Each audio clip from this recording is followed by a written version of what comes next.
Film धुरंधर में रहमान डकैत को तो आपने देखा ही होगा, जिसका कराची के लियारी इलाके में राज था। ऐसा ही गैंगस्टर भोपाल में राजू ईरानी है। इसके नाम पर देश के 7 राज्यों में लूट, ठगी और फर्जी अफसर बनकर वारदात को अंजाम देना जैसे जुर्म दर्ज हैं। ये ईरानी गैंग का सरगना है। ये गैंग का देश के 14 राज्यों में नेटवर्क है, जिसकी बागडोर राजू ईरानी संभालता था। ये भोपाल में बैठकर पूरी गैंग के कामों की प्लानिंग करता था। इसने लूट की रकम से भोपाल में अरबों की संपत्ति खड़ी की है। महंगी लग्जरी कारों और अरबी नस्ल के घोड़ों का शौकीन है। भोपाल पुलिस ने सूरत से इसे गिरफ्तार किया है। फिलहाल ये 17 जनवरी तक पुलिस की रिमांड पर है। आज के वीडियो में हम आपको बताते हैं ईरानी डेरे की इनसाइड स्टोरी। क्या है ईरानी डेरा?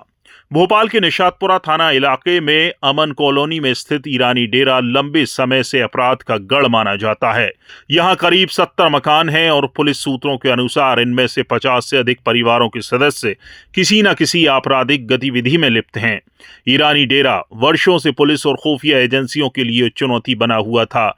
यहां 27 और 28 दिसंबर की दरमियानी रात पुलिस की टीम की बड़ी छापामार कार्रवाई हुई।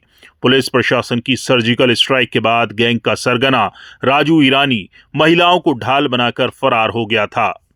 कौन है राजू ईरानी?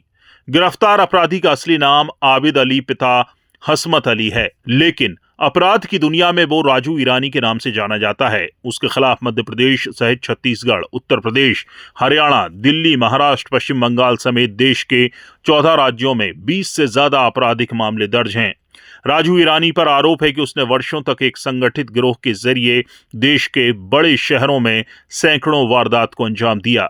वो खुद कई मामलों में सामने नहीं आया, बल्कि पूरे नेटवर्क को नियंत्रित करता रहा। पुलिस के मुताबिक वो लूट और ठगी से कमाई रकम का हिसाब किताब और बंटवारा भी खुद तय करता था। राजू ईरानी ने फरार होने के बाद सूरत में साड़ू के घर पर पनाह ली थी। भोपाल पुलिस की लगातार दबिश के बाद फरार राजू ईरानी को लगातार गिरफ्तारी का डर था। इससे बचने के लिए उसने सूरत में अपने साड़ू के घर पनाह ली। भोपाल पुलिस को उसके लोकेशन इनपुट मिलते रहे, जिसके आधार पर सूरत पुलिस की मदद से उसे गिरफ्तार किया गया।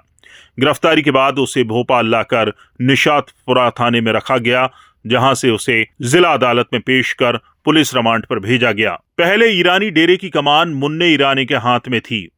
उसकी मौत के बाद उसका शागिर्द राजू ईरानी यहां का सरगना बन गया। ईरानी डेरा न केवल भोपाल बल्कि देश के कई राज्यों में सक्रिय बदमाशों के लिए सुरक्षित ठिकाना बन चुका था। यहीं से गैंग के सदस्यों को ट्रेनिंग दी जाती थी और वारदातों की रणनीति तय होती थी। राजू ईरानी ने वर्ष 2000 में अपने पिता हसमत ईरानी के जीवित रहते ही गैंग की कमान संभाल ली थी। वर्ष 2006 में उसके खिलाफ भोपाल में पहला आपराधिक प्रकरण दर्ज हुआ। उसके बाद से उसने प्रत्यक्ष और परोक्ष रूप से लगभग 25 वर्षों तक अपराध की दुनिया में अपना वर्चस्व बनाए रखा। हालांकि अब वो पुलिस गिरफ्त में है। ब्यूरो रिपोर्ट, चौथा खंबा।